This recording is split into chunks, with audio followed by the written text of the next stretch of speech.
ده حياتنا شفنا معاه المعجزات، وتاريخه كله يحكي عن أغلى الإنجازات.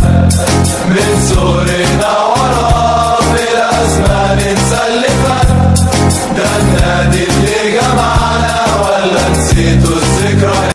اهلا بكم في برنامج العالمي، ما تنسوش تعملوا اشتراك ولايك وتفعلوا الجرس ليصلكم كل جديد. فيديو النهارده عن الهجاص رضا عبد العال. يعني الحقيقه ده على طول بيطلع في كل البرامج، يطلع يهجص على الدنيا كلها، يطلع يعمل تعصب وفتنه من الدرجه الاولى، ومحدش بيقول له انت بتعمل تعصب، مفيش حد بيتكلم معاه.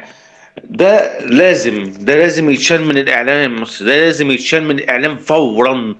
ده كل يوم بيعمل تعصب فتنه، زي ما قلت لكم بيعمل تعصب وفتنه امام مشاهدين في امام مشاهدين. ده ما ينفعش، يستحق يطلع ما يستحقش ان هو يطلع امام مشاهدين، ان هو بيعمل تعصب وفتنه. طبعا هو منافق ومدلس وكذاب، وهو بيكره وبيغل وبيحقد، والشر مالي قلبه تجاه النادي. النادي الاهلي عمل له عقده وافتراءات غير طبيعيه تجاه اللاعبين ومدرب. طبعا هو الاهلي عامل له عقده وعامل له جنان وعامل له مشكله في دماغه. الاهلي عامل له عقده من سنين. طبعا هو بيكره وبيغل تجاه النادي الاهلي. طبعا فيديو بجد والله العظيم، يعني فيديو يعني كوميدي وتعصب وفتنه وحاجه غير محترمه مره. تعال شوف معايا كده. اخد احسن لاعب الماتش اللي فات يا كابتن. اللجنه المنظمه طب حلو الكلام، اختارته كاحسن لاعب. ده لجنه ما عندهاش فكره. لا اسمع بس، ده لجنه من الاتحاد الدولي يا جدع، وحتى لو من الاتحاد العالم اسمع الكلام. هو انت لا واحده دول كمان ايوه واحده ما بنشوفوش. والله يا هجاص مش عارف اقول لك ايه. يعني انا ضحكت الفيديو ده، ضحكت يا هجاص. يعني مش عارف اقول لك يا هجاص. انت بص قلت كل اللي ما يتقالش اصلا، وبتهجص واي كلام في الهجايص. هتقول على مروان عطيه اللجنه المنظمه بره في الفيفا، اللجنه المنظمه بتاعت كاس العالم للانديه، تقول عليها لجنه ملهاش فيها، ما بتفهمش حاجه؟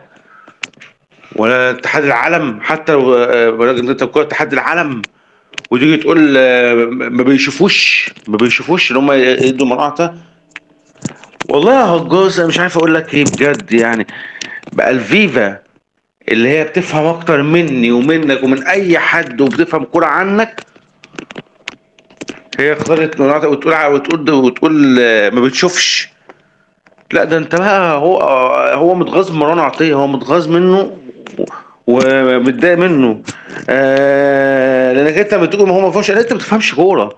قبل ما تقول عليهم هم بتوع انت ما بتفهمش كوره. انت بتفهم كوره، انت كنت لعيب كوره سابق، لكن انت عمرك ما بتفهم كوره، عمرك ما كنت بتحلل، عمرك ما كنت بتفهم كوره، عمرك ما هتقول كلمه حق للحظه، لان كلمه الحق دي بالنسبه لك عدو بالنسبه لك. تكون انت يعني عدو، يعني الحق ده عدو بالنسبه لك.